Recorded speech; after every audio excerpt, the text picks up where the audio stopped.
a quorum. Beth, would you call the roll of the committee? Yes. Trustee Kate, Here. Here. Trustee Riley, And if somebody could, perhaps we're getting some feedback. Thanks. thank you. I'm here. Trustee Kane, Hello, good morning. Trustee Michaud, Present.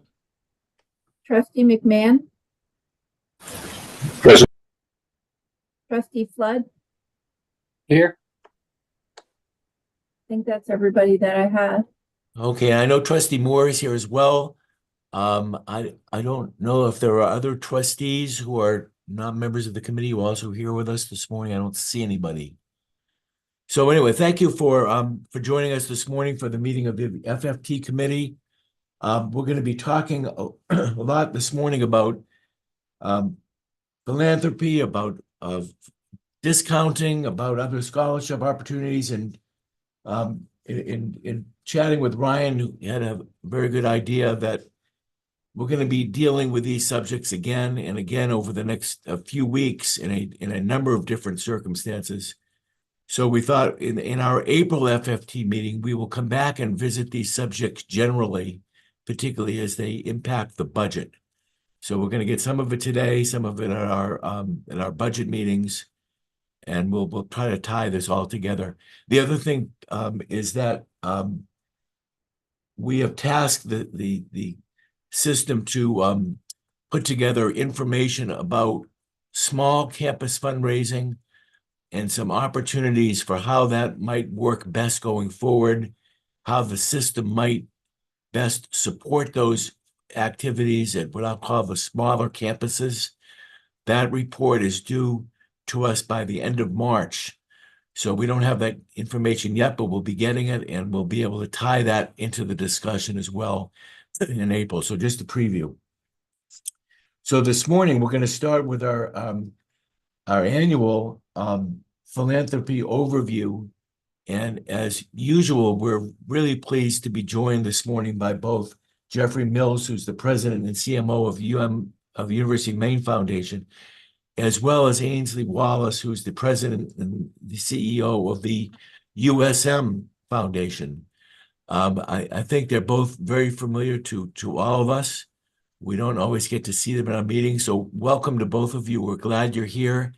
And I don't know in what order you may have decided to go, so I'll open the floor to Ainsley and to Jeff. Thank you. Good morning. Good morning. Yeah, good morning, and thank you, Trustee Cates. I believe that this is Jeff and my third or fourth year doing this presentation to FFT on an annual basis. That started sometime in the blurry years of COVID, and it's been a great opportunity for us to reflect on our own successes and each other's successes, and to talk about what's going on for the system. So we, as usual, we are presenting collaboratively, but what I'll say as we get started is that this has been a big year for both of our largest university foundations. We've had record-breaking years, and we're in different places with regards to campaigns, but have sights on the future and are always thinking about how can we serve our universities and how can we be good neighbors and partners to throughout the rest of the system. Jeff, do you want to share the slides, or would you like me to do that? If you can, because I'm not sure I had the latest version. All right. Okay, let's see. Great. All right. So so Jeff, do you want to give just a rundown of who you are in the UMaine Foundation in a nutshell?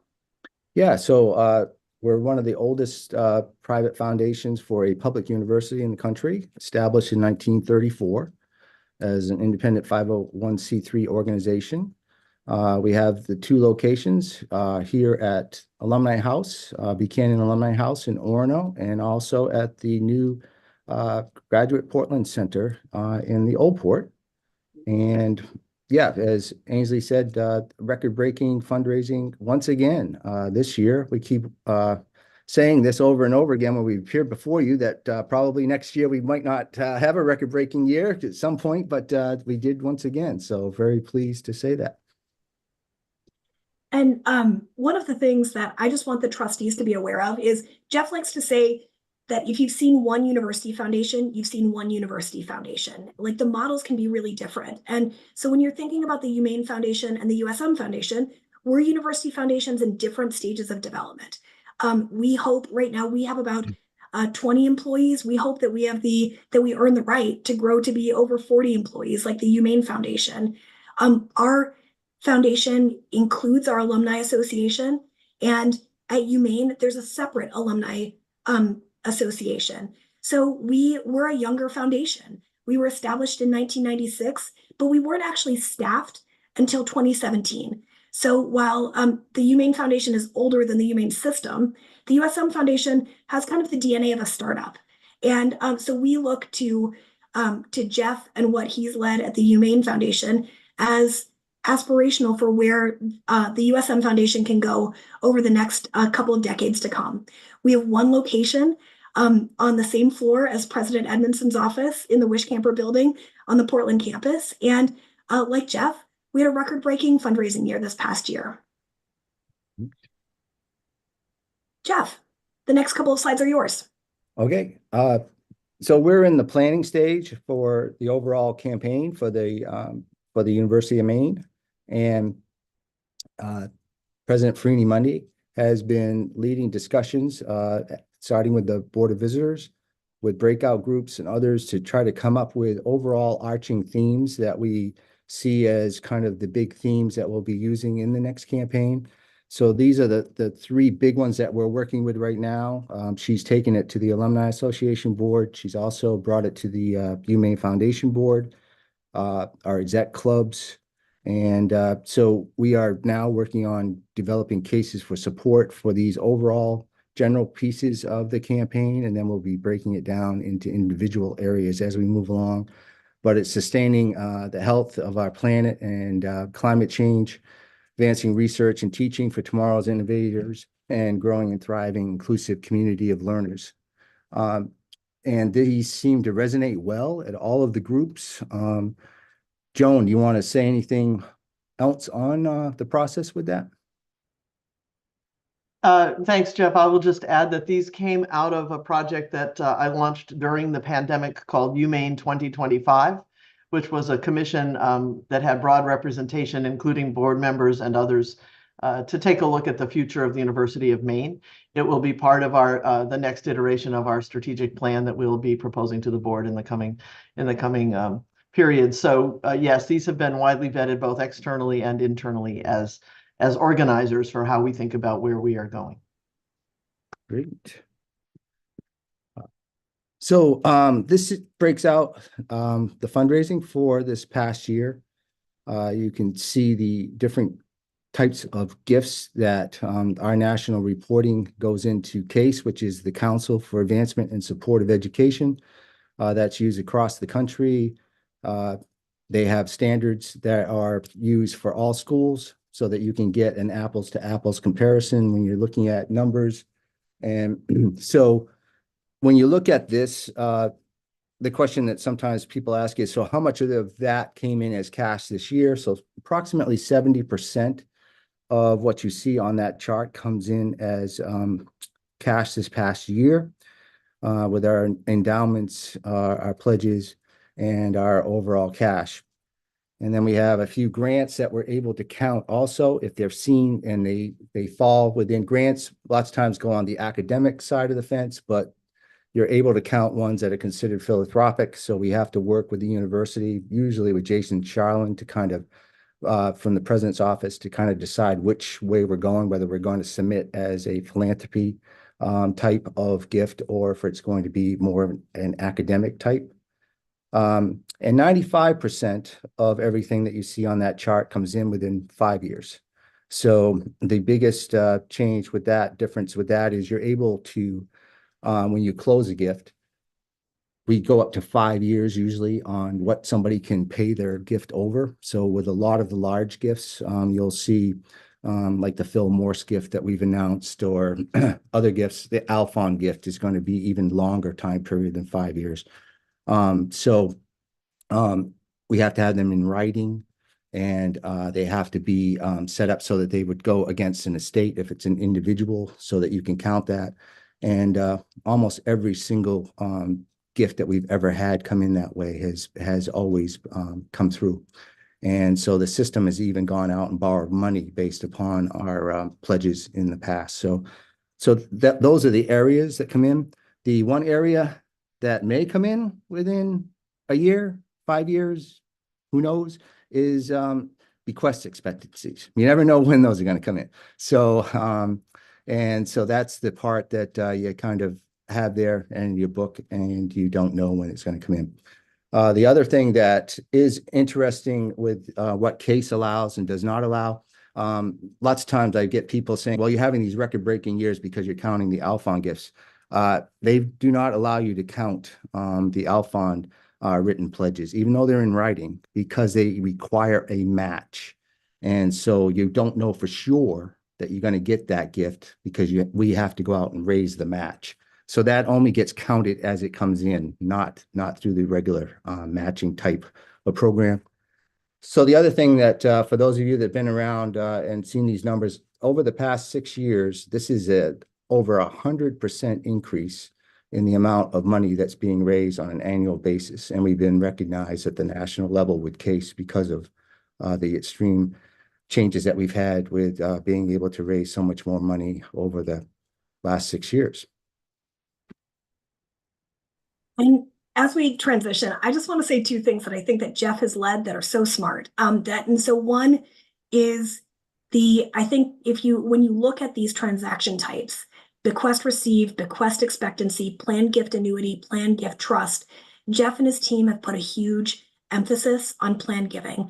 And these are gifts that are cultivated over decades. Like we end up reaping what past us's sowed. But these are the biggest gifts by far that most people can ever give in their lives, because they're gifts of assets instead of gifts of cash. And the fact that the Humane Foundation has invested in such a forward-looking way is something that we at the USM Foundation are really looking to emulate. We're really growing our planned giving program because that's how you really grow endowment over time. And I appreciate that Jeff shouted out that the Humane Foundation and Jeff himself have gotten accolades from CASE. Both of our foundations have dramatically increased the amount of fundraising that we've been capable of doing since becoming fully separate 501c3s, which is a trend across the country. So I will, yeah. Since we're the Mutual Admiration Society here today, when Ainsley and I first started to know each other, when she first took over the job, she really came into a really having to build that foundation up, and she has done a great job with doing that. And particularly when we have worked on different projects together and everything else, it's been so great to have great, strong partners. And that's something that's really changed from when I was here many years ago and when I came back from New Jersey, is that there really wasn't a lot of collaboration amongst the campuses. And I would say probably the biggest thing that has caused a lot of that has been the Alphon agreement with that and the work that the Chancellor and the President and others have done to get that agreement. It really requires us to work, and particularly the other group that we've really had a great opportunity to work with is the law school. So we're very fortunate to do that. The one other thing I will add that when we talk about accounting, sometimes people will say, well, wait a minute, the system's showing this number or somebody else is showing the other number. That's because different reporting requirements are required for different reporting agencies. The important thing to realize is that when you do fundraising numbers, you include pledges. So the numbers are going to be higher, and gifts in kind. We count those in our numbers because that shows the work that was done that year by those gift officers to get those gifts. And so it's a difference between cash and accrual counting. So sometimes you'll see a little bit different numbers, but the important thing to remember is that we're audited each year as is the system, and all of these numbers have to tie out in the end. Great. Thanks, Jeff.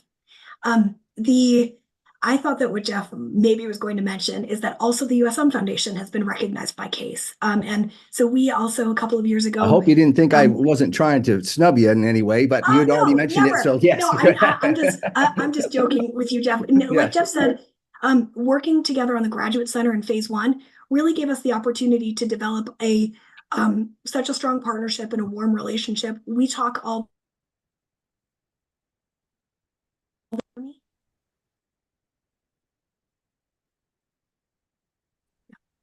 Can you hear me?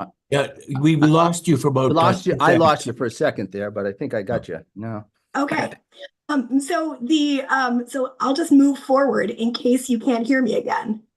The USM Foundation, as you've heard, we launched the Great University Campaign, the most ambitious campaign in USM's history, right in the midst of the pandemic. We planned for it to be a 5-year campaign.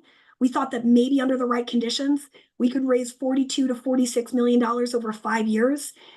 We're so proud that we were able to close this campaign 2 years early and ahead of goal with raising $50 million over 3 years, which is record breaking for USM. We're in a kind of a funny place right now because while we've officially closed the Great University Campaign, we're still fundraising for 2 campaign priorities, which is the McGoldrick Center for Career and Student Success. And as you all know, the Crew Center for the Arts, because the price of that building increased. And so we've increased our fundraising goal to $29 million. So we've raised more than 25 thus far, but we've committed to you all that we're going to get up over 29. So this is a little bit unusual because in other situations, you expect that a campaign will have some buckets that are overfilled and some buckets that are underfilled. But we know that in a system like our system, we don't have deep pockets of reserves to cover dollars that we were expecting to come in one way through another way. So this is a little bit of a challenging year for us because we're still everyone's saying like, well, didn't you already finish that campaign? And it's like, yes and no. So looking ahead, we're focused on these capital priorities, but we're also targeting and testing out high priority initiatives. Obviously, scholarship fundraising is critical across the system. We're looking to continue to grow scholarships in general, and particularly the endowment for our Promise Scholarship program, so that program can be fully endowed. We're testing out a $250,000 small bite-sized athletics project to see, is there some there in terms of potential athletics donors? So we're looking to start the quiet phase of our next comprehensive campaign in FY28. So we have time to wrap up the fundraising for this campaign rather, and then do the things that successful shops do between campaigns of really working on stewardship and pipeline building for future donors. I know that many of you were there for our ribbon cutting for the McGoldrick Center and for the groundbreaking for the Crew Center for the Arts. And I have to say, it's just a personal and a professional thrill to be raising money for things that are so transformative of our students' experiences. President Edmondson, is there anything else that you would like to mention before I get into the nuts and bolts? Sure. Thanks so much, Ainsley. I just want to say how proud I am of the USM Foundation and these great accomplishments. And I want to remind people that they did this in the midst of a presidential transition, which I think is really pretty remarkable. And so when I got here to the University of Southern Maine, Ainsley and her team went fast and furious getting me out, meeting all the key people that I needed to meet in order to keep the momentum around the campaign. And at one point, Ainsley said to me, Jackie, people bet on the jockey around here. And so she wanted to make sure that I had all the right things to say. And I appreciated that very much. So I'm very proud and really looking forward to the next campaign as we plan ahead, because fundraising is how we have nice things. So I'm excited about that. And I will say, in the spirit of Mutual Admiration Society, the relationship between a president and the head of advancement is critical, just like Jeff and Joan know. And I think that it's really remarkable to have a president come in the midst of a campaign that she didn't start and really become the face of that campaign. And this president has really prioritized philanthropy because of the role that it can play in USM's future. Let's see. Oh, I I'm do think working that on- highlights one of the more common things that's happening now when you look across the landscape of fundraising at universities is that many times the person that starts the campaign is not the person that ends the campaign as far as the president's at the institution. So for example, with our campaign, when we finished it, the $200 million campaign a couple of years ago, Joan finished the campaign, but 2 other presidents had been involved in that campaign. So we had 3 presidents, some differences in provosts, deans, etc. So a lot of turnover happens now with these campaigns. So it just goes to show you how important it is, as with our prior campaign, as with USM's campaign, that you have a really good case for support and all of your pieces together, because you're going to have a transition of leadership often in those campaigns. So that's one of the things that's kind of out there that you see a lot now with campaigns. Yeah, that's a great point, Jeff. Here are the nuts and bolts of the USM Foundation's giving for FY23. You can see that we had pledges, bequest gifts, which we hope to bequest gifts and expectancies, which we hope to grow even further, as well as straight up gifts that came in, and for a total of $12.2 million. What I will say is that when I first came into this role, USM's high water mark at that point, I think, was maybe $5 million annually. So we've had a dramatic increase in just a few years' time. And finally, we wanted to talk about some of the ways that both the UMaine Foundation and the USM Foundation support the UMaine system and support the other campuses, because we do see it as part of our responsibility and part of our opportunity to be good neighbors and good supporters for the whole system. Jeff, do you want to speak to a few of these, and I can speak to a few as well? Central database and CRM conversion. So we are, Kevin Foss on our staff is up to almost 30 hours a week now helping with that conversion. And a couple of us other staff are up to about 20 hours per week on that conversion. So it's taking a tremendous amount of their time. It'll be a great thing because of having the new conversion. Machias, that's been a big part of the work that we've been doing for Machias right now, is getting their database. There had been no overall use of the central database at the system for years with Machias. So we are in the process of continuing to work on the data for that database, and it's a lot of work to try to get that done, but we are pretty much there with that database conversion with them. So we've identified and resolved the duplicates in many that are in the system. We had to remove over 1,000 duplicates from the Machias database. We had to decease over 587 records that had not been updated for the Machias database, and the wealth screening index is the next step that we are about to do with Donor Search and Windfall to see what we get for numbers that will help us with wealth for fundraising as we continue with that. So that overall piece for Machias has given us over 7,000 records that have been put into the system now from the Machias piece that we have been working on. And I've got one more piece on that. So as we also put in last year's graduates, so that gave us 73 more names to put in, 41 that received associate or bachelor's degrees, and 32 that had received certificates. As of today, there are 7,546 active records for the Machias campus piece. Of those, the split is 7,103 individuals and 443 organizations. Again, I can't say enough for Kevin Foss on the foundation staff with his work in that area with his staff to get those records to where they are. And now that will allow us, as we do the conversion to the new centralized system, to be able to get Machias's records all put into that system, which will help us for the annual fund, mailings, emails, all of those types of things that we will have to put in place as we continue to move on. So that's just some of the work that we've done with Machias. I can talk about other areas in a little bit as we go down through this list, but between the amount of time that we're putting in ourselves here and the amount of time that I know USM has been involved with a lot of those meetings from the system office with the conversion. So Ainsley, you can tell a little bit about your work with that too.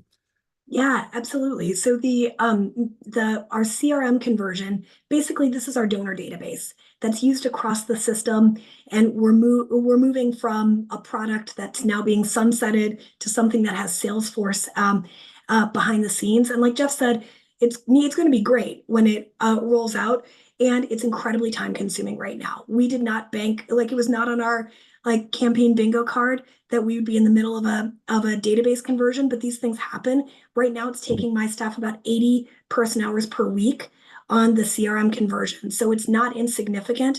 And we will, I know the UMaine Foundation, the USM Foundation, we want to help the smaller campuses be able to use the database to its fullest as well. And hopefully this will be a user-friendly system that will make that possible.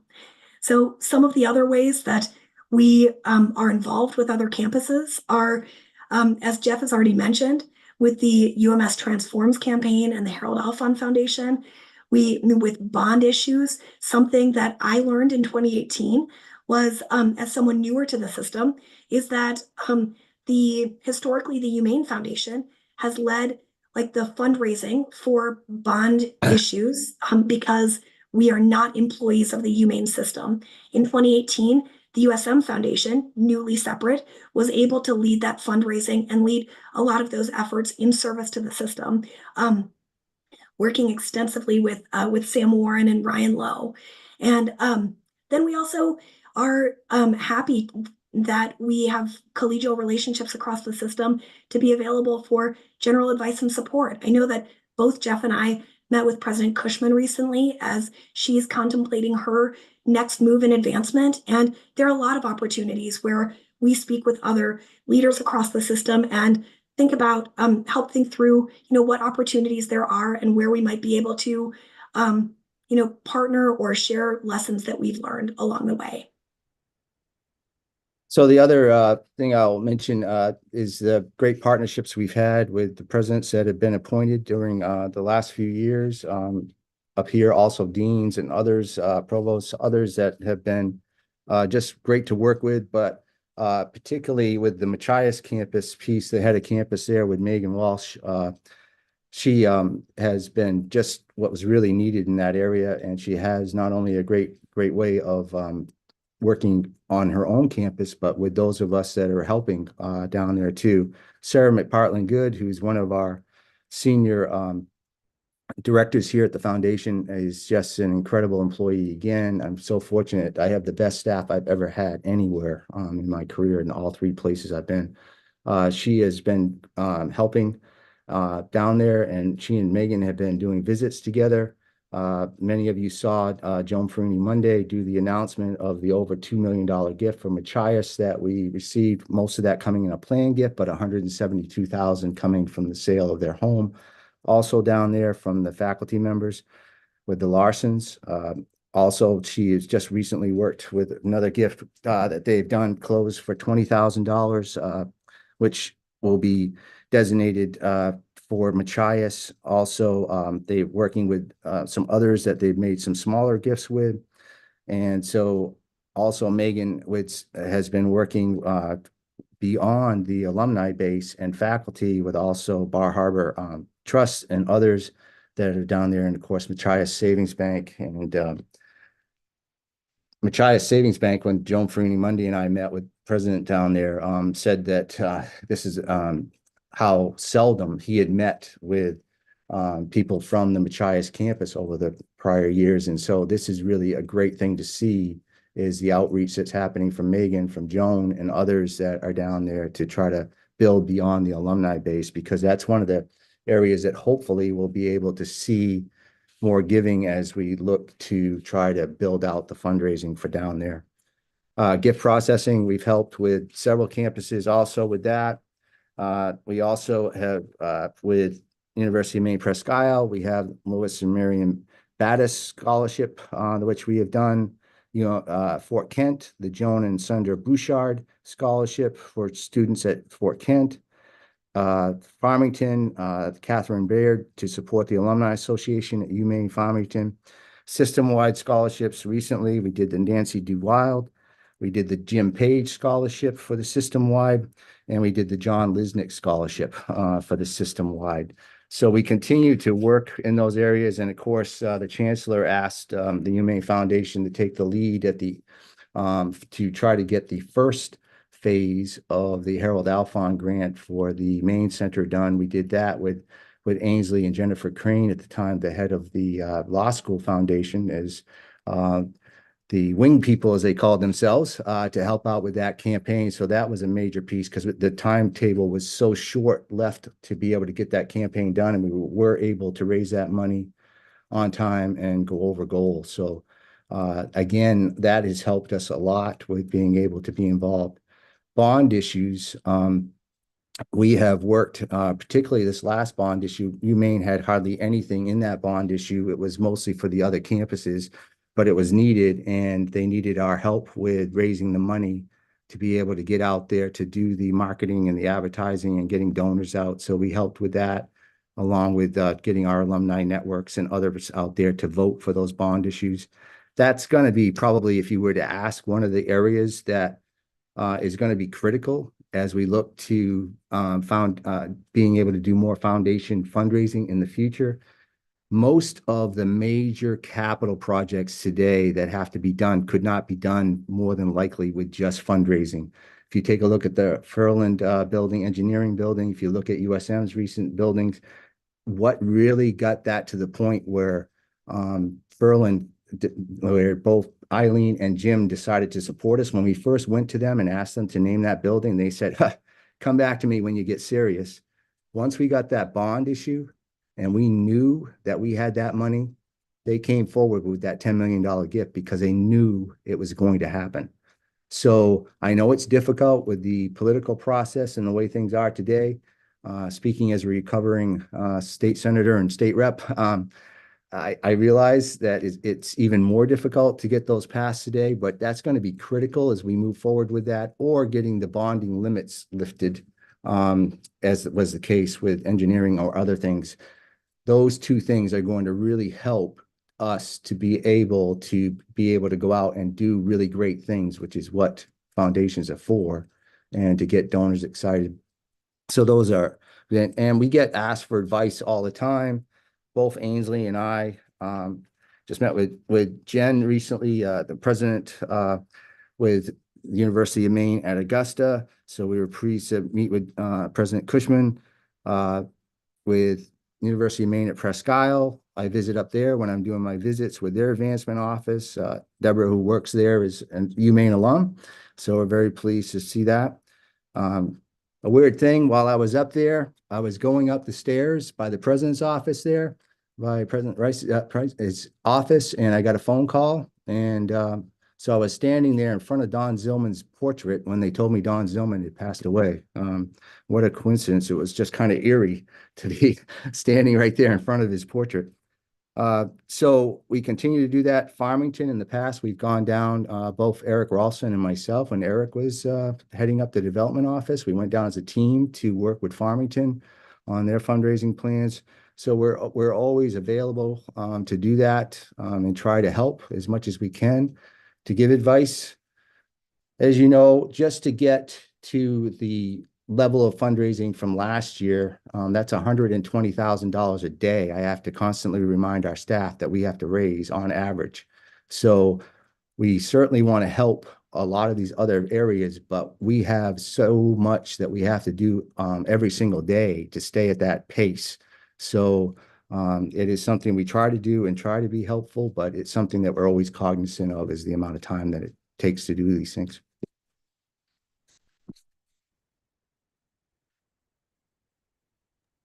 And with that, thus concludes our presentation to FFT. Yeah, so We're, basically fundraising is at all-time highs.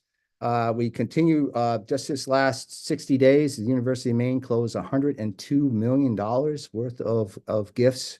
The USM, highest in record and being recognized nationally, both foundations. The future looks bright with all that we have with the Alphon campaign coming, with our own campaigns. Also, when we look at all the staff and different people that we have that we get to work with, and we're very fortunate for that. And I know we've probably eaten up most of our time, but if there's any other discussion items. Thank you both very, very much. This has been great, well prepared and well done. And I particularly appreciate the fact that this is a minor thing to you, but important to the board, that the formatting of your report about where the money's coming from was very similar, so it allows us to compare them well. So we appreciate that a lot. Why don't we open up for questions? Actually, we've got some extra time. We probably can go a while longer on this subject. Chair Riley. Thank you. That was very, very interesting. And I think, Ainsley, we see where your money goes because it's around capital initiatives. Jeff, could you speak to how much money of all, and first of all, I'm very impressed with the fulfillment rate, that these pledges actually become real. That's impressive. But can you speak to how much money each year comes to the university? I assume it's mostly scholarships, but could you just speak to that? Yeah, it's different every year, of course, but approximately this last year, I think it was a little bit over 16 million. That was cash money that was given over. So you have the three major buckets for the money that you raise. You have the endowments, which is money that's put aside for the future and pays over annually a little bit. Then you have the pledges, which we mark and start knowing that we're going to have, like I said, usually within that 5-year time period. And then we have the cash overlay. So that's what ours is here. And I don't know, Ainsley, if you... And Jeff, is the 16 million primarily scholarships? It's a mix, but a lot of it will be scholarships, but not completely. I think approximately half of that money is endowment, and usually about 75% of our endowments are scholarships. And Trustee Riley, I know that your question was directed to Jeff, but I was looking at these numbers over the last 5 years, and for the USM Foundation, the amount of money that we are transferring over to the university has increased every year, both in scholarships, and then of course, over the next few years, you're going to see a lot of money transferred over for capital. So last year, I know that well, UMaine was 16, whatever Jeff said it was, we were about 5.2, I think, in Darla, it's in Darla's report. And I expect that will continue to increase both for scholarships and for capital over the next several years. Great, thank you. Thank you, Trustee Kane.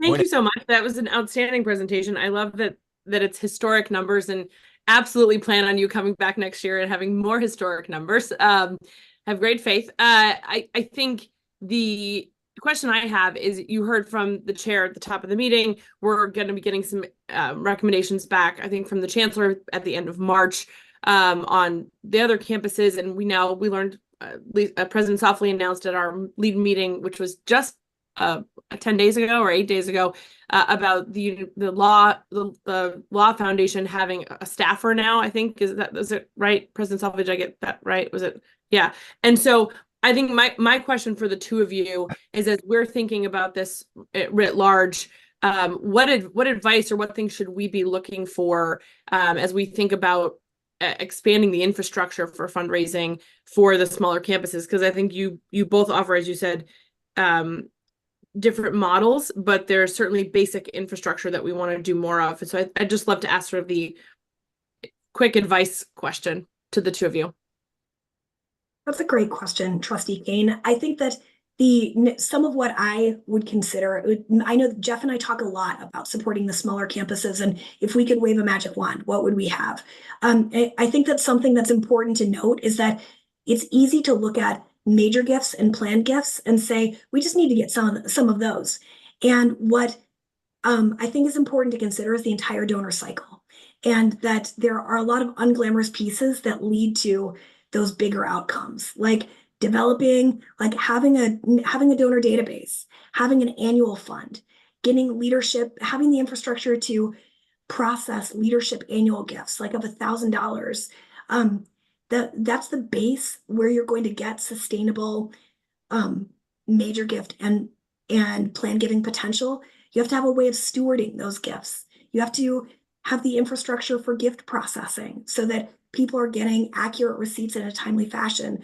There are a lot of pieces that are a lot less glamorous to making fundraising successful, as I know you well know, that are important things to consider so that the small campuses need to be able to walk before they can run. Those are some of the principles that I would be keeping in mind. Jeff, what are your thoughts? It's funny. I would just say, so my first job out of college, I worked in the Honors College at the university. Honors College had just been created, and I was the first ever coordinator of advancement in the Honors College, a job I had for over a decade. And my entire job was the unglamorous stuff. I want to be very clear. It was the unglamorous, basic information gathering, assessment, and then working with the foundation. But I will say that resonates with me for sure. Yeah, Jeff, I think that's key. Is just even lots of times when people think about fundraising, they think about fundraisers as in frontline people, but they don't realize you got to have the infrastructure behind that just to even do the scheduling of a president or other things, the amount of time that it takes to get all of that stuff coordinated, to get out there and being able to have data that is helpful. As I like to say, fundraising is an art and a science, but you have to have the science part working well for you so that you can do the art part. Otherwise, it's so difficult for somebody to be out there. Last year, I said the number one priority I would see would be getting the head person at the law school, and that has been done. So now, obviously, one person does not make a foundation or even two. So giving more help for support for them to build that out. It's going to be really critical. If you look at what's the biggest thing out there that is potential for us to be concerned with or challenges, it's out of the 4 buckets of the Alphon campaign, we're doing really well in 3 of them. And we're not doing badly with the main center, but we're going to need a lot more infrastructure down there to build that. Particularly since we are now, hopefully, because you have signed an agreement working with the chancellor and other presidents and everything to hopefully take over that entire block down there. Who would have thought we would have had this opportunity to get that entire block down there in the Old Port? So we're going to need to build that out to make sure. And, if you look at potential for fundraising opportunities, I would say that would be one of the biggest ones out there, is being able to continue to work with them to build that foundation up for the future. Thanks. Before we get to Trustee Flood, let me just, Jeff, if I could follow up that last point. So the match that we need to come up with for this last part of the Alphon grant, who's the point on that? Is that the foundation, the University of Maine Foundation, or where does that lie? It's a group of us that are involved in the Harold Alphon piece. I would say kind of the point people, as I understand it, and probably the chancellor and the presidents can speak to this a little bit better, is that UMaine Foundation is kind of the point people on the fundraising side. Of course, you're working with deans, presidents, everybody else too. But for the bucket for athletics is totally us for the most part. The bucket for student success is a combination of all of us, but I've seen it as us kind of the leads on that. And if somebody else wants to take that lead, that's fine with me. And then the third would be the MCEC, the Maine College of Engineering and Computing.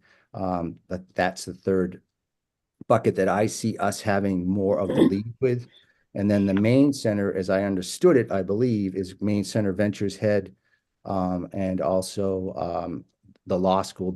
And again, this could be changing because now we've got so much more real estate down there that the law school might not be having the majority of that as we build that out. But that one's kind of the one that needs to be thought out a little bit more. And we've got Seth down there now, which will be helpful.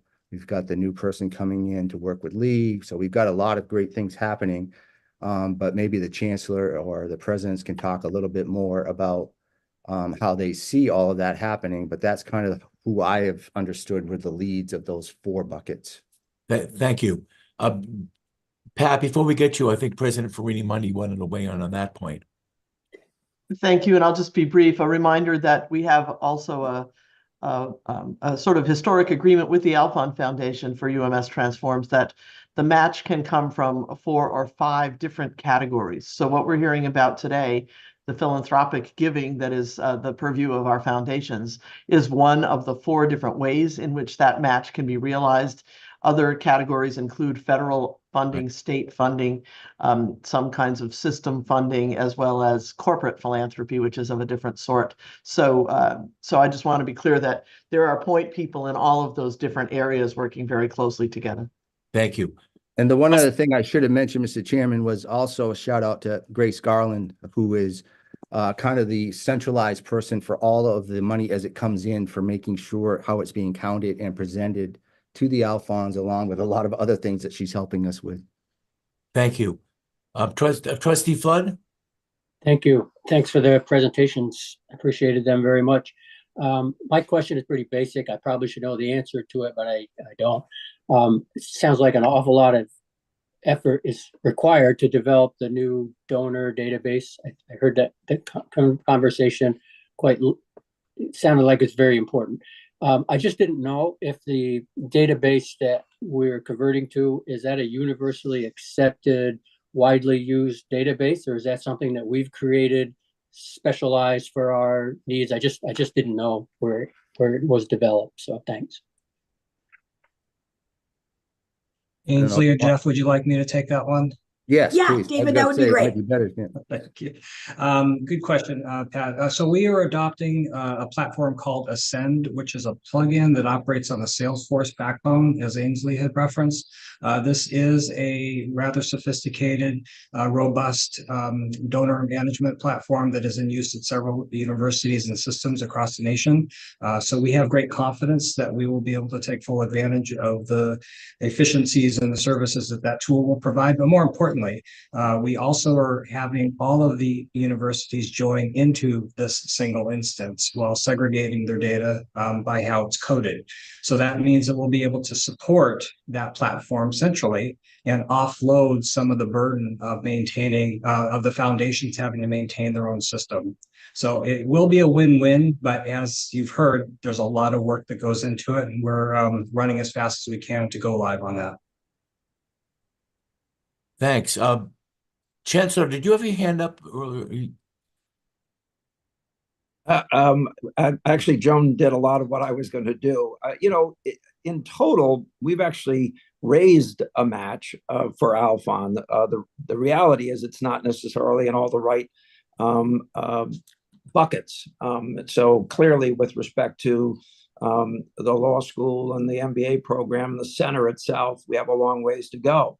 But the significance is that with the new sources of money being recognized as contributions for the match, we're well on our way to knocking this thing out of the park, and quite frankly, raising substantially more money than we're required to do. Alignment in the right pot is work to be done, and clearly we have a lot of work to do around the law school, the MBA program, and the like down in Portland. But great progress is being made, and we were lucky to negotiate a very different type of agreement with the Alfonds that recognizes different flows of dollars as matching.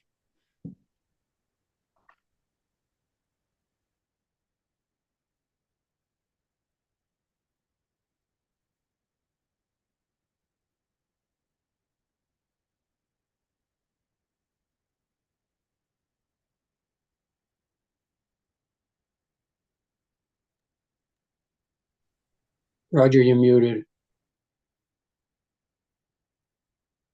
I'm sorry, I was just about to tell President Softly you're muted. We can't hear you, and I was muted myself.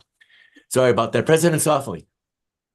Thank you. I want to say first that Jeff and Ainsley have been wonderful and have given us a whole lot of advice as we have moved forward with the new program. I anticipate that with Seth in the lead at the center and the three very talented chief development officers that we will start making forward progress around those issues pretty quickly. I have a question that is more in the nature of a small campus question. So Ainsley and Jeff have talked a lot about the capital planning, about sports, scholarships. One of the things that we have found incredibly helpful at Maine Law, even in small amounts, has been the unrestricted funding, where our folks who want to help us will send dollars that are intended for whatever is the highest need.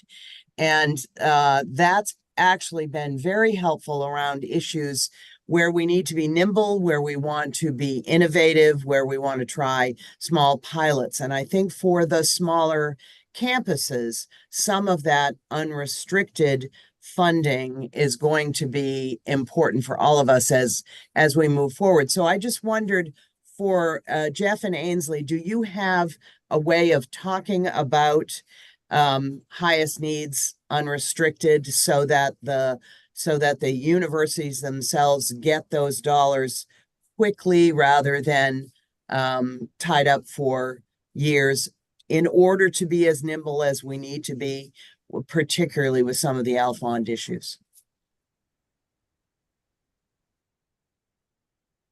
President Softly, that's an important question. And I know that's another thing that we talk about all the time. That I think that the answer is yes. And there are there are trends in giving. I think that what we've found is that particularly in annual appeals and in leadership annual gifts, talking about giving people the opportunity to give to places of greatest need, or knowing that scholarships are often very compelling for people, giving people the broadest possible option within a category. And so that tends to be one of the things that we find successful, is that we will give a few options, and be certain to make the case clear about and very compelling sounding for the place that gives us the most flexibility. And I think that there are a lot of people who are motivated by flexibility and nimbleness. And so that's something that we talk about, is that, a lot of times we can't see what is coming around the corner, and we want to be able to be nimble, and people want our system to be nimble. And that said, I know that one of the slides that we took out of our presentation was one that we showed last year, which is that for both of us, for both of our foundations, our experience is in accordance with a national trend that about 98 or 99% of our giving is restricted giving. And I know that that we all probably have experience as donors that way, that when we make a gift, that we want to have a particular impact.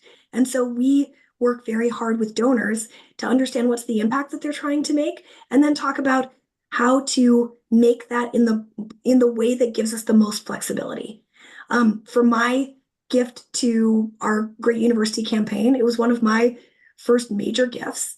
A piece of it was to a few different scholarships, and then a piece of it was to our unrestricted fund, because I know the value of that. I've asked all of my board members also to make annual gifts to our places that are most nimble. So I also think that that's a strategy, is to go to the people who know us the best, and ask for our friends to give to the places that give the most flexibility, because people can understand, once you've seen under the hood a little bit, about the importance of those unrestricted dollars.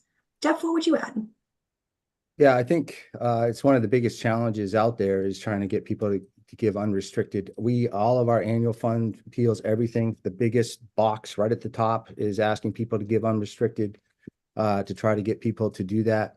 I would say some of the things that might help in the future would be that if we think we are going to get some kind of a matching gift, to make that matching gift be for unrestricted giving.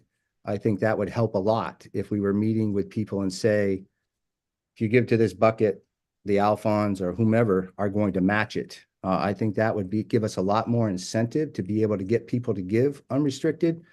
I say this all the time, kiddingly, but it's really true. I don't know hardly anybody, including cabinet members, presidents, others that give unrestricted very often. It's something I do a little bit, but there are so many things in our menu of giving at a system and university at this level that it's pretty hard to think that somebody's not going to find something that they want to give to that we offer within our system. So it is something that continues to be what we would like to have. But if you look at what's happening on the national level, including with us, it's very little of it. So anything that we could get that would incentivize matching dollars going into a bucket for unrestricted, I think that would be one of the great things that maybe we could look to try in the future. Thanks. Trustee McMahon. On a totally different topic, Jeff and Ainsley, are there national norms in terms of the overhead cost for raising money? And how do we compare as foundations for our overhead costs? In other words, for every dollar raised, it costs us so much. How do we compare nationally on that basis?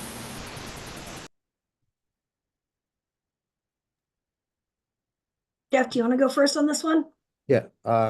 So our overall budget is approximately 7 million, and we're annually raising about 40 million a year now.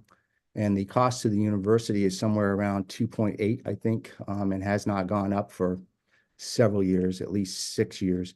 So our percentage wise is very good.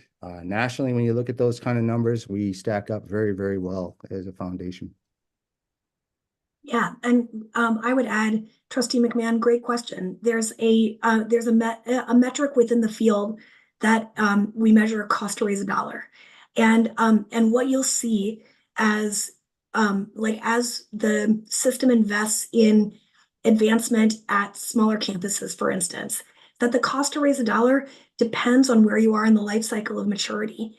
That earlier it's going to cost more to raise a dollar that when you have some momentum on your side. So that said, the USM Foundation, we've been doing an annual or biannual comparison with peer institutions that have roughly the same IPEDS numbers, number of alums, et cetera. And we've found that our cost to raise a dollar, we tend to have a much lower endowment because we're much newer, but have a much better, more competitive cost to raise a dollar than all of our peers. So I think that you can be proud as trustees that your foundations are running very efficiently. Other questions? I had one, and if this was in the materials, I apologize, but the breakdown just from a percentage basis between how you get your money, is it coming from individuals? Is it coming from alumni? Is it coming from main corporations? Is it coming from foundations? Just back of the envelope, could either of you give us some help with that? The majority will be from alumni. Go ahead. And ours is not the majority alumni. So in the Great University Campaign, we had more than 4,000 donors. We had more than 2,000 first-time donors, which is bananas.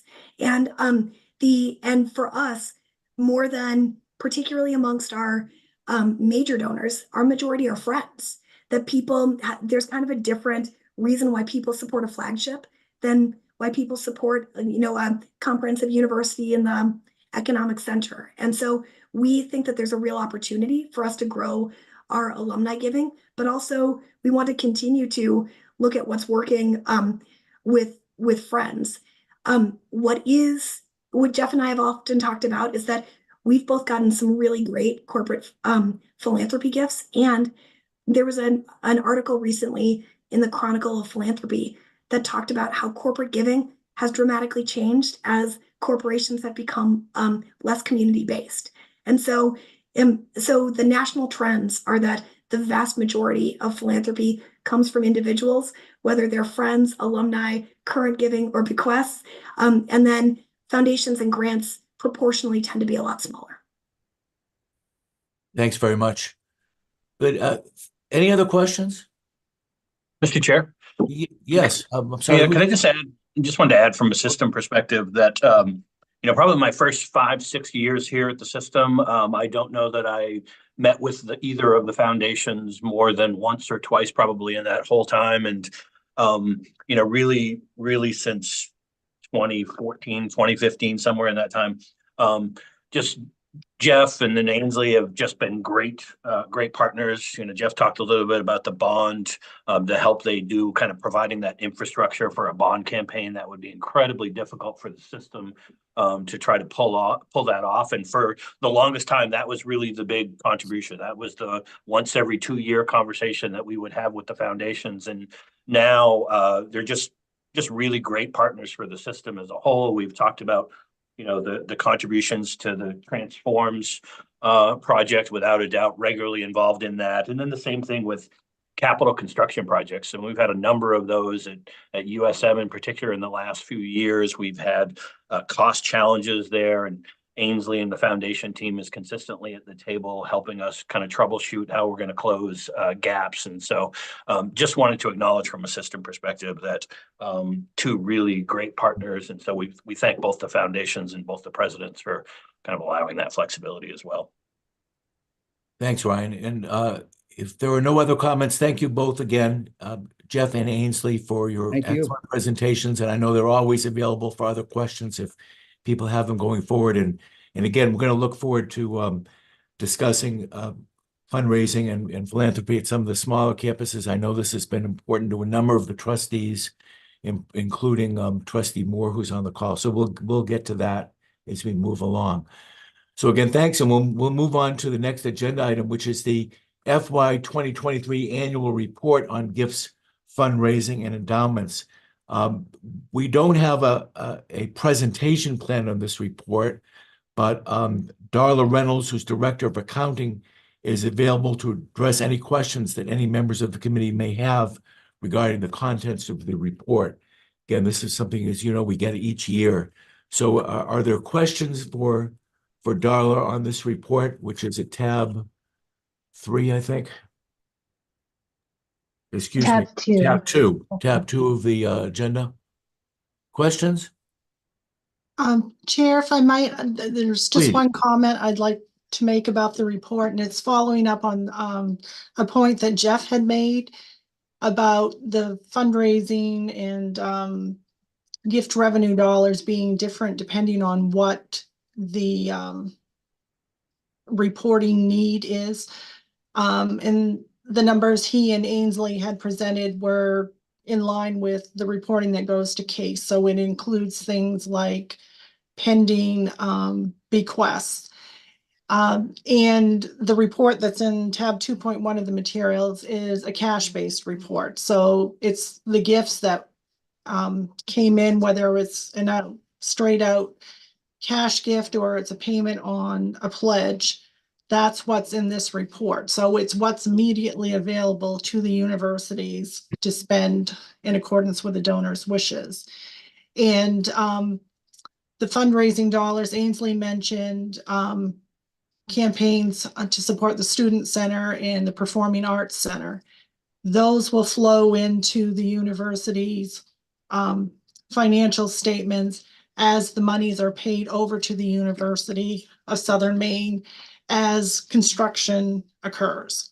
So the monies kind of come in for those two particular projects and get remitted to the university on kind of a reimbursement basis. Otherwise, in the meantime, they reside at the foundation. But I just wanted to stress those two things. And if there are any other questions, I'm more than happy to answer them. Thank you, Darla. Other questions?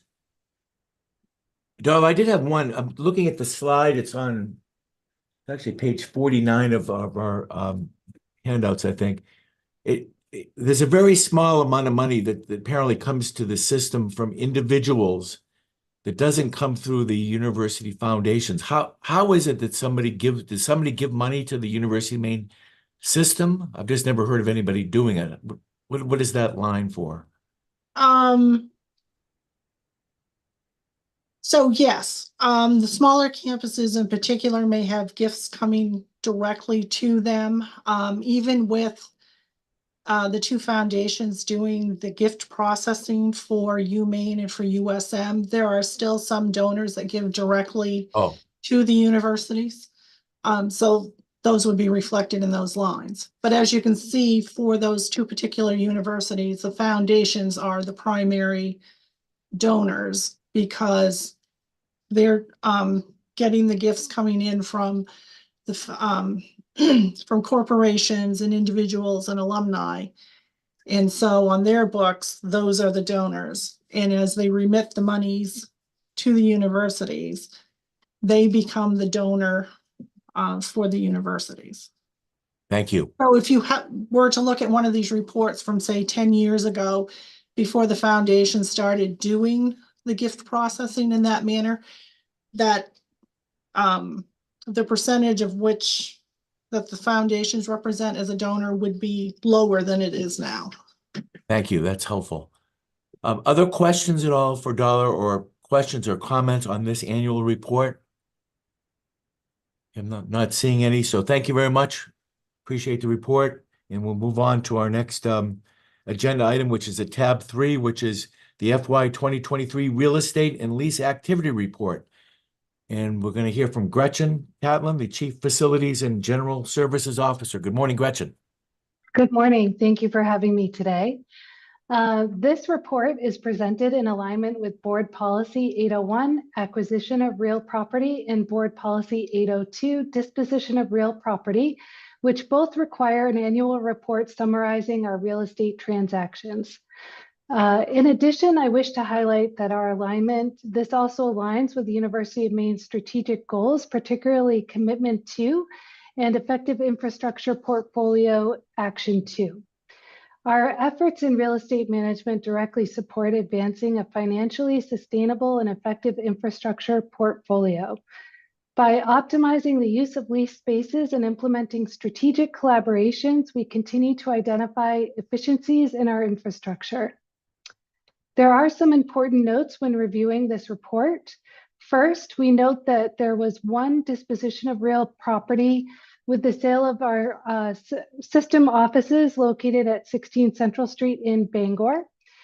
That was vacant space and really the start of a trend, which you'll see in the upcoming FY24 report, as we continue to evaluate our portfolio for underutilized properties across our universities. When reviewing the lease space from others, where the university is the lessee, the annual cost associated with those leases includes rent only. Work is underway to capture the full cost associated with these leases, including utilities and maintenance costs as well. We will again have more details for you to address that opportunity in the fiscal year 24 annual real estate and lease activity report. Leasing space from third parties is also often required to fulfill our commitment to research, development, academics, and community engagement. Examples of areas where we've leased property from third parties include 2 dormitory facilities in Augusta, an athletic field in Farmington, research space in Portland, and even an airplane hangar in Bangor. The university also leases space to third parties when they fit our education, research, and community service purposes. Examples include fraternity ground leases, as Jeff mentioned in his presentation, the UMaine Foundation in Portland, and a campus health center, just to name a few. As we look forward, our plans for fiscal year 24 include ensuring lease space to third parties is done so at a fair market value whenever feasible. We're also developing a system-wide space use policy to support the university's efforts to maximize their use of existing space. Through our lease review process, we're also able to help identify collaboration opportunities for the universities.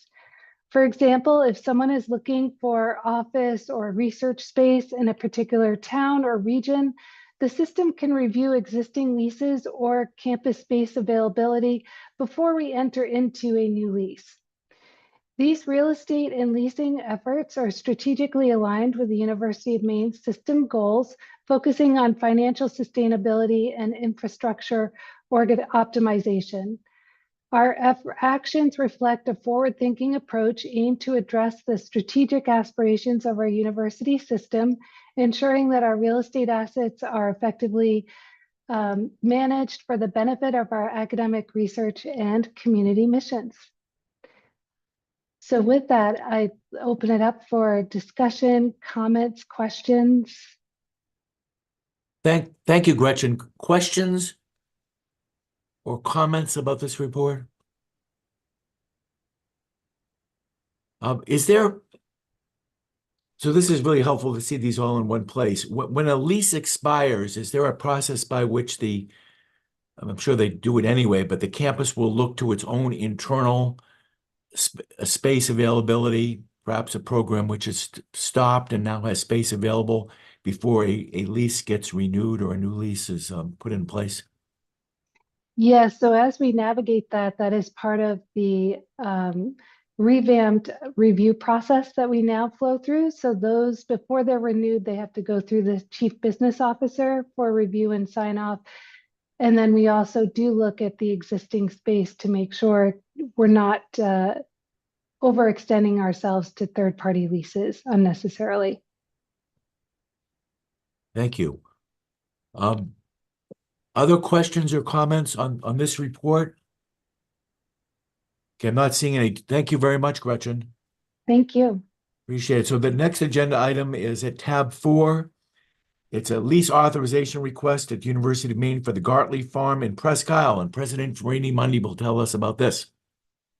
So a good placement in the agenda. We bring you this request for authorization to extend our lease with a property that we've been working on in our R&D domains since the 1970s. It's 80 plus acres or so of cropland for research on breeding and developing new improved potato varieties. So useful, of course, to the Maine potato industry as well as to small growers. The materials mention some of the well-known names that are important here: the Caribou Russet, Pinto Gold, and Hamlin Russet are recent successes coming out of this project. And so we would like to renew the lease for 5 years. It is at the Holton Road, US Route 1, Presque Isle, Maine. Questions or comments on this before we move to a proposed resolution? I'm not seeing any. So this does require action by the FFT committee. So let me read you the text of the proposed resolution: that the Finance, Facilities, and Technology Committee authorizes the University of Maine system, acting through the University of Maine, to extend the lease with the heirs of George and Marcia Gartley through Hannah Gartley, leasing a total of 80 plus or minus acres on the Holton Road in Presque Isle for 5 years through April 30, 2029, with the options for renewal for a total of 10 years through April 30, 2034. All final terms and conditions of the lease will be subject to review and approval by the University of Maine System Treasurer and General Counsel. Is there such a motion? So moved. Moved by Trustee Kane. Second. Seconded by Trustee Mishu. Any discussion on the motion? If not, Beth, if you could then take a roll call. Yes. Trustee Cates, Yes. Trustee Riley,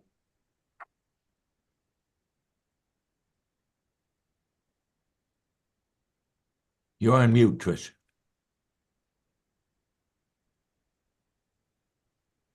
let's give us. Okay. Trish, we can, I think you're still on mute. And if it's not working, why don't you, I'm sorry. Here we Can go. you hear me now? yes, we can. Having internet issues. Sorry. Yes. Okay, thank you. Trustee Kane, Yes.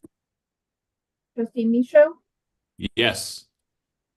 Trustee McMahon, Yes. Trustee Flood, Yes.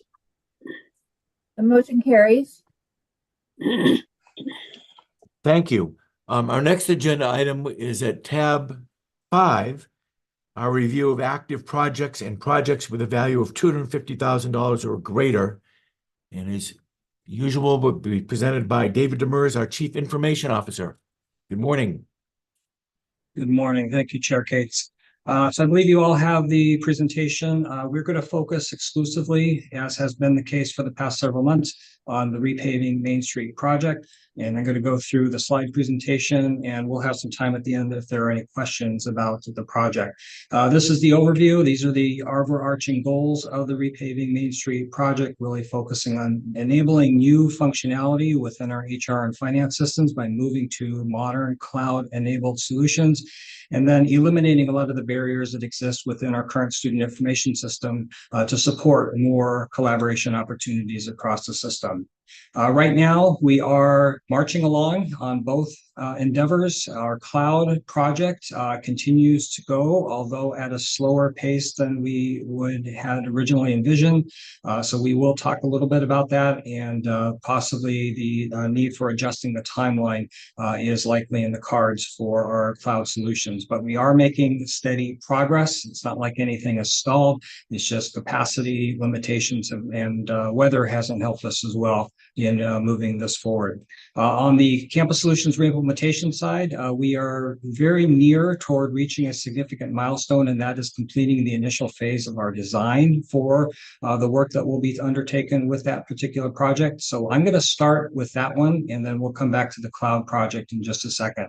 So this is our timeline for the Campus Solutions reimplementation project.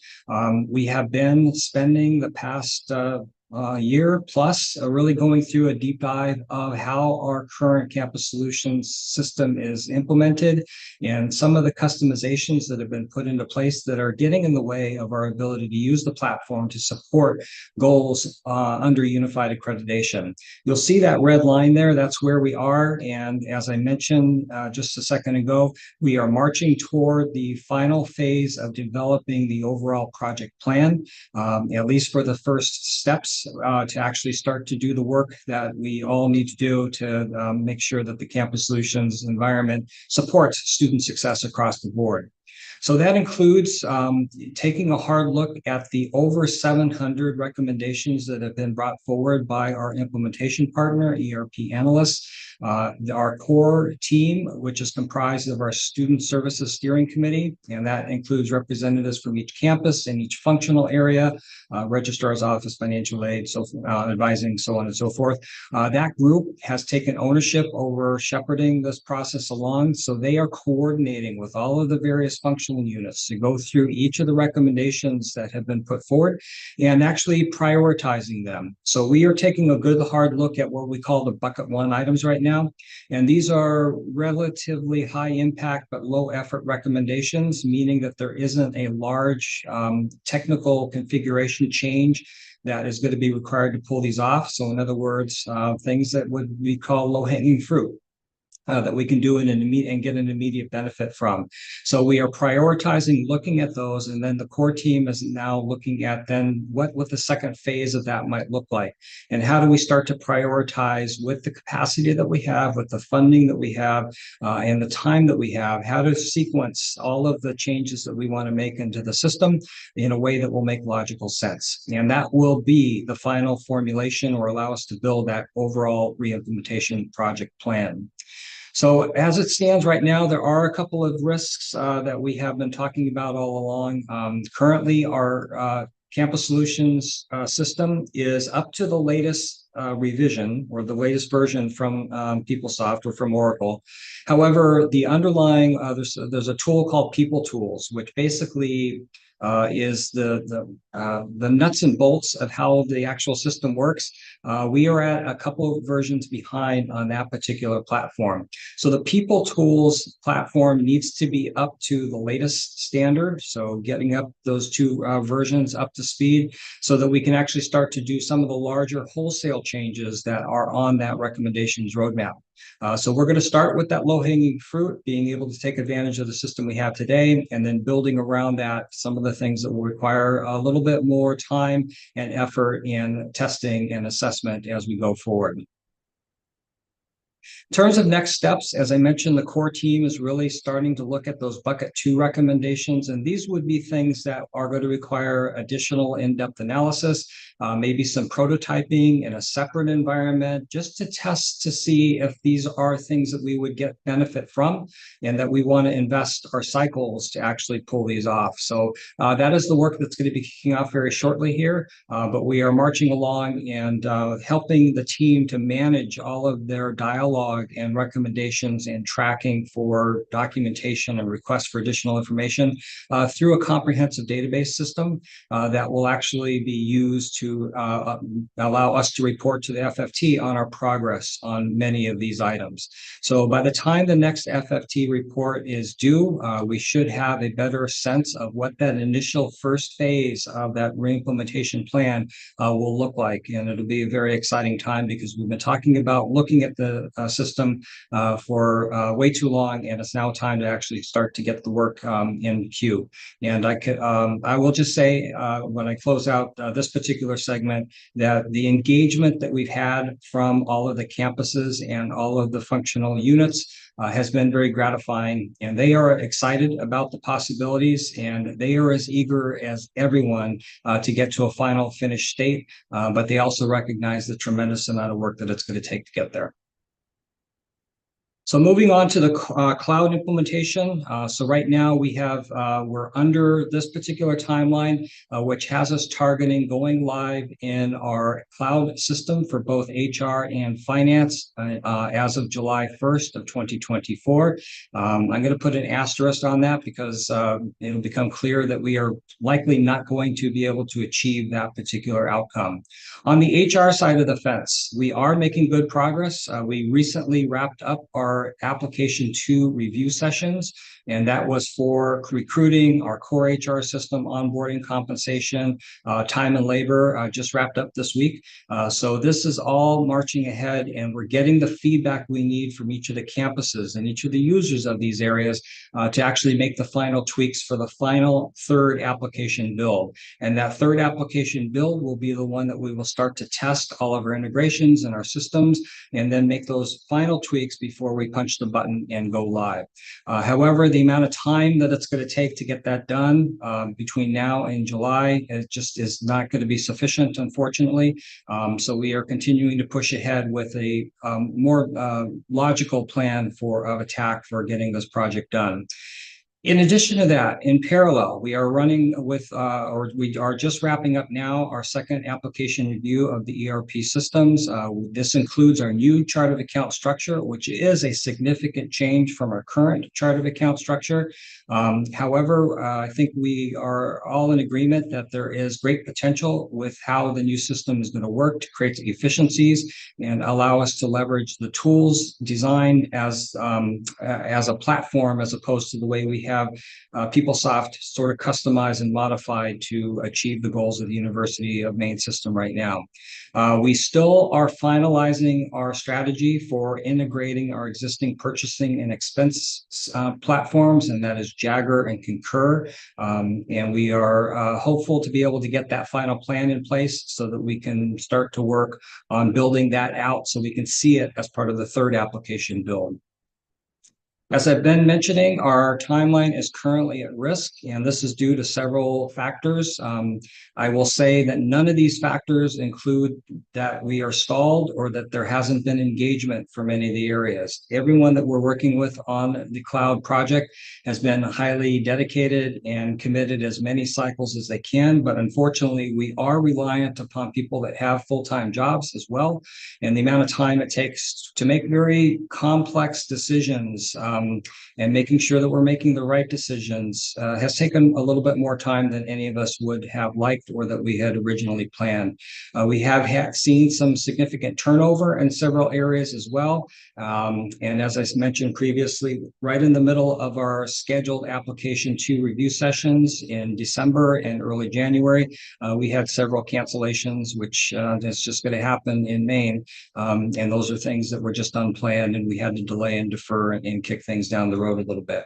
So as it stands today, I'm reporting to this committee that our current project timeline for going live with both of those platforms is no longer realistic. We are currently working with our implementation partner on a strategy for extending the timeline for both the HR system and the ERP system so that they would go live together in January of 2025. There is an asterisk to add on that. We don't have the option of going live in January for our current recruitment system, so that we would keep core HR and recruitment and onboarding for new employees. We are going to target to have that up and running by July of this year, and then we will keep that system in sync with our PeopleSoft environment extending into January of 2025, and we would go live with the full HR suite. This is still an aggressive timeline, and some dominoes need to fall in the right order, and we need to make sure that we don't lose any more people. But at this point, this is our best guess at how we can pull this off in a reasonable time frame. To help complement that and to minimize the amount of data exchange that needs to occur between the cloud system and PeopleSoft, we are also proposing to extend the timeline for the ERP system, which would be our full accounts receivable, accounts payable, cash management, general ledger. All of that would also be pushed to January of 2025. And that gives us an opportunity to start a calendar year for payroll processing purposes with a clean slate. And as I said, minimize the amount of data exchange that needs to occur between the two platforms. So with that concept in mind, just sharing with this group that there are some benefits and there will be a budget impact associated with it. It will certainly give us more runway to complete the configuration and testing of payroll, which is a critical component that we have to get right. No ifs, ands, or buts about it. And we need to minimize the amount of data integration that we need to keep in sync between Oracle Cloud and PeopleSoft before we go live. And then that will also allow us to survive the end of life of the Higher Touch platform, which is our current recruitment system, and start to take advantage of some of the cloud tools and get oriented with that in the July timeframe, leading up to the January go live for the full HR suite. So there are some benefits to making this particular change. As I mentioned, there will be a budget impact based on our current trajectory of spend and the addition of additional time and engagement with our implementation partners. We're projecting that we will need another $3 million to reach the end of this particular project and close it out in January of 2025. Currently, working with Ryan Lowe and the treasurer, I think we have several opportunities and options to present to FFT on how we would fund that gap. I think we are very eager to make sure that we are not relying on any reserve funds to pull this off. But I think the plan is to bring back to this group in the March timeframe, an actual proposal for how we would fund that $3 million gap as it stands right now. And with that, I will pause and ask if there are any questions. And Trustee Cates, you are on mute. Thank you, David. Great deal of information to process there. Questions from the committee? Could you just take that slide down for minutes? Thank you, so we can see our group here. Questions for David? Comments? I am not seeing any. So David, thank you very much. We'll keep you on for at least a moment here because the next agenda item, which is at tab 6, is the State of IT report for 2023, which again, we have in our packet, which is a summary, I think, of much of what you just told us. Other things you want to add to that? No, just thank you. Just very pleased and happy to announce the availability of the 2023 State of IT report. The link is available in your materials. I do encourage you to take a look at it. It does cover things like the CRM projects that we talked about for the foundation. We are also doing a similar project for in the admissions space. So we try to capture or provide a very high level overview of some of the other things that are not necessarily repaving Main Street that we are working daily on, and welcome any feedback or comments, or happy to address any questions you might have after taking a look at that report. Thank you. Thank you very much. Any other questions or comments for David Demers? I'm seeing none. David, again, thank you. Thank you for being here. The next agenda item, and we're running way ahead of schedule, which I'm sure no one will object to, but the next agenda is the capital project status report and 2018 bond project updates from Carolyn McDonough, the Director of Capital Planning and Project Management. Good morning, Carolyn. Good morning, Chair Case. Good morning, FFT Committee and guests. I thank you for the time. I have plenty of time this morning, but I really just have a few general comments to update on my report here. First of all, I just want to note that this report was initially run for the January meeting, so the data is a little bit old, but as far as the dollar values on the spreadsheets, but as with capital projects, a lot doesn't change that quickly. So the project list is still valid. And with the number of projects that were approved at the January meeting, you'll see a large change in the next report. So as you can see, we've got 36 capital projects on the report, and you'll note that that number of projects over the last few reports has reduced, gone down by a couple, but the dollar value of those projects has still been hovering right around $400 million. And as I mentioned, after the January meeting, in the next report, we'll see a number of projects added to that list, increasing our dollar value and our number of projects. And then the current market conditions, we are still struggling and seeing a lot of volatility in the prices. So it's impacting our estimating and bidding climate, but we are holding steady for the moment. And finally, the bond report, we are still working toward finalizing all of that, those projects and using up that bond money. We're over 45 million of the 49 million spent, and all of it has, nearly all of it has been allocated. So we do expect to close that out in the coming months or so. That's all I've got for comments. Thank you, Carolyn. Questions for Carolyn on the report? I am not seeing any, so thank you very much. Thank you. We've now completed the public portion of the agenda. I'll entertain a motion to go into executive session for the Finance, Facilities, and Technology Committee of the Board of Trustees to go into executive session under the provision of 1 MRSA Section 4056C to discuss the condition, acquisition, or disposition of real property or economic development if premature disclosure of the information would prejudice the competitive or bargaining position of the University of Maine system. Do I have such a motion?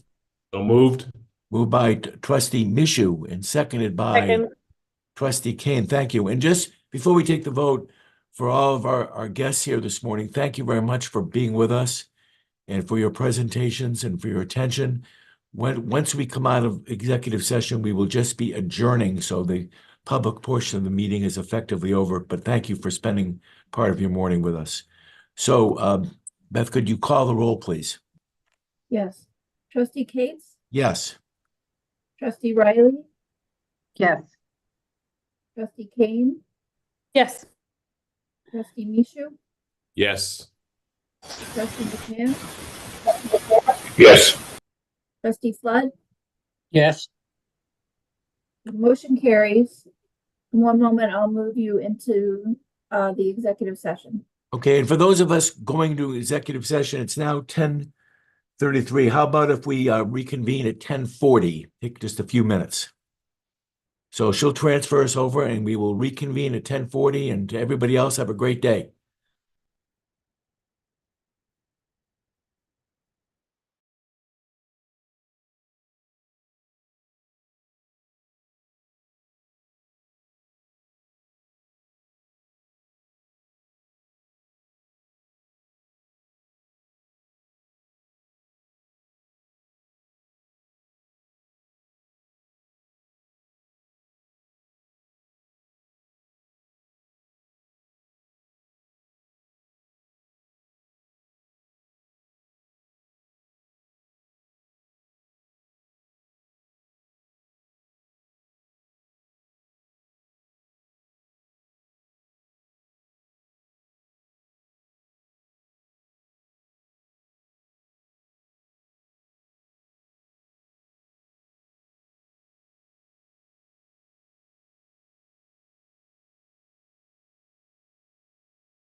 Okay, I believe we're all back in the main session, and we've come out of executive session, and I'll declare the meeting over. Thank all of you for spending the morning with all of us.